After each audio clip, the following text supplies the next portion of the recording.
Hey friends, Victor Pisano with Charge Up. I know you're used to question on the streets, but due to social distancing, we have now made this questions on the Zoom. So I'm excited to have a great friend of mine on, President of TASCA Risk Solutions, Mr. Bill Harrison Jr. Bill, how are you? Doing great, Victor. How are you doing? I'm doing wonderful. Thank you very much. If he looks familiar, Bill has been a part of Charge Up since the beginning, not only in supporting, but also contributing to some of our great content. He has been an amazing friend throughout this process. We talk so often about the importance of your inner circle. Bill is definitely within those five that we talk right there.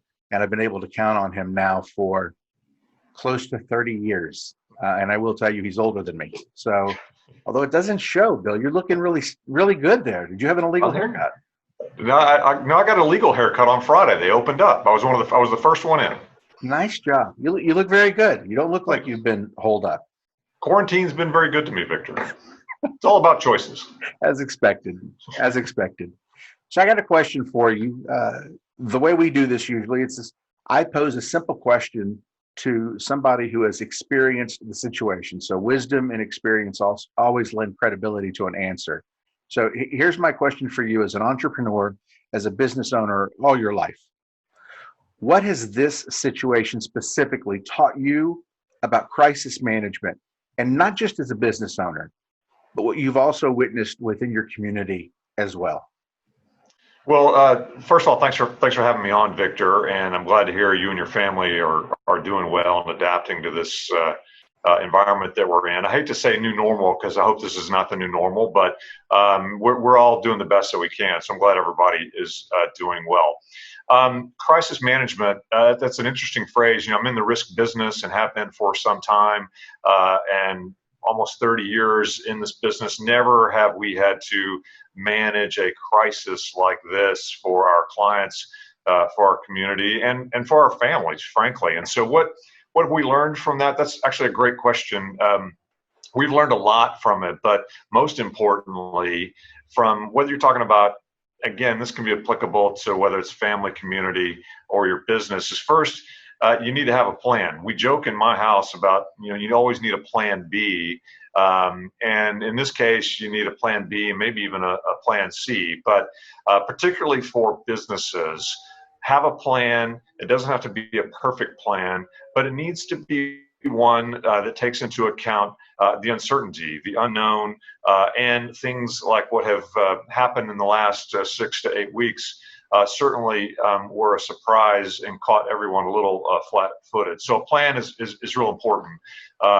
Two, you got to be able to communicate that plan. The thing that I've learned through this the last 6 to 8 weeks, we've been working remotely for 6 weeks. Still have some folks that are. We're considered an essential business, so we never had to fully shut down. But we went into remote working mode immediately because we were able to operate and communicate with clients from wherever we could get internet connection and service.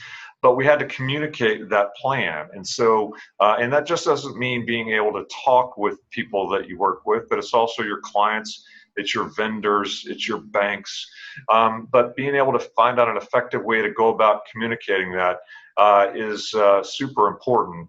And then you have to be able to execute it. And these seem like basic things, but I think in this, the last 6 weeks, what we've learned is whether it's school or work or Mother's Day or anniversaries, or in our case, graduations, you have to be flexible. And so even though you have a plan, the most important thing I think that I learned through this is that you have to be flexible with yourself and with others.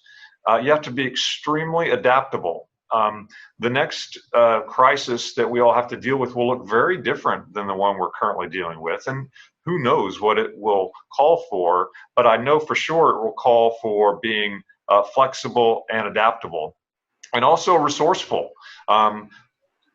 Maybe you knew, because you're cooler, suaver, and a whole lot smarter than me. You knew about Zoom before all this. I never really knew that existed, but in the business world, we had dealt with something similar. But I think being resourceful, like with Zoom and other ways of communicating, are important, and to overcome the fear of whether it's a new tool or something different that you have to utilize in order to effectuate that plan. But most importantly, you got to control your emotion. And some say we're all in the same boat together. Some say we're in the same situation, just different boats. Regardless of kind of how you feel of where we are, we have to contain the emotional side of what we're dealing with and be able to effectively look back at the plan and communicate it. And then I would encourage you to practice it. You know, growing up in school, how many times did you go through the fire drill? Well, a bunch. But how often has your family gone through sort of kind of the drill of, okay, what happens if we have to all suddenly not rely upon, whether it's your home, whether it's your cell service, whether it's normal forms of communication, in order to figure out what we have to do next as a family or as a business. Most of, if not all of my customers are realizing if they didn't have a plan of backup to communicate, they need to have them. And we're working with those clients to help be sure that next time this thing comes around, that they're able to handle it a little bit differently. My daughter, Madeline, the oldest, that goes to school in Colorado, she had a very intuitive, very intelligent professor that warned them in February. They've been studying this virus, by the way, since January, which is another story for another day. But in late February, her professor told the students, about 30 in this class, you need to start preparing as if a snowstorm is coming.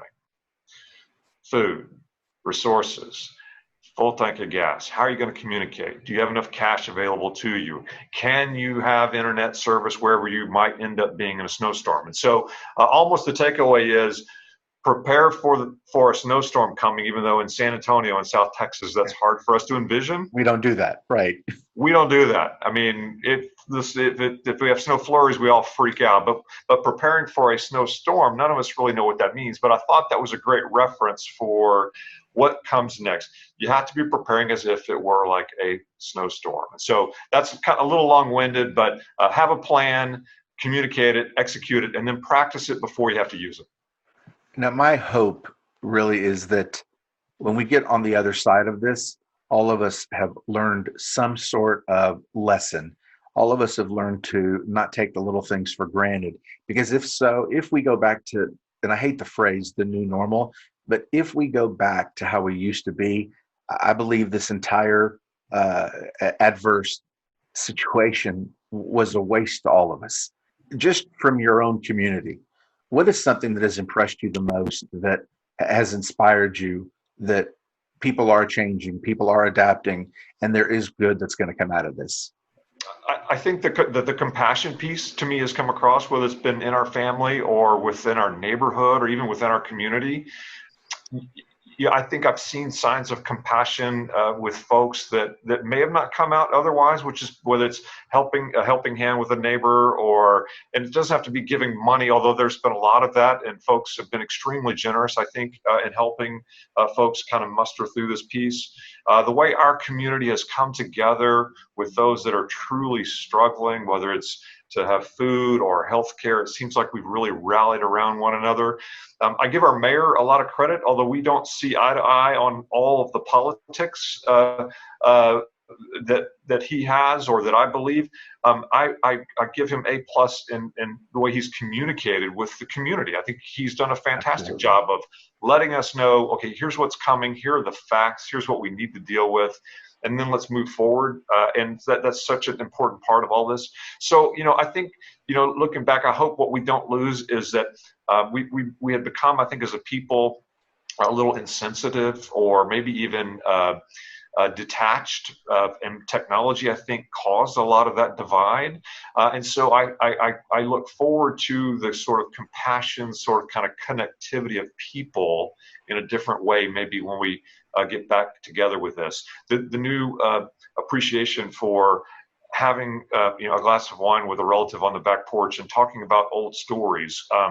I've had a number of family members at home, digging through closets and cleaning things out, coming across pictures of old.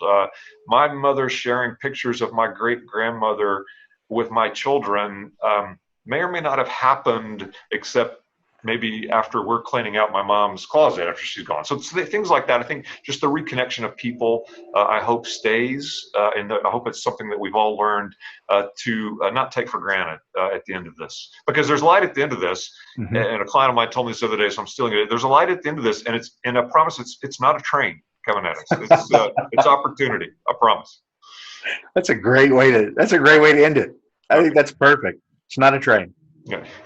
Well, folks, I'll tell you, the knowledge you just gained is something that I am blessed to have a phone call away every single day with Bill. And I'm glad that we had this opportunity because I think your perspective, Bill, goes so far in other people just think outside the box, as well as associate their own circumstances with yours. So, with that, I want to thank you for being a part of our question on the Zoom. Look forward to seeing you soon.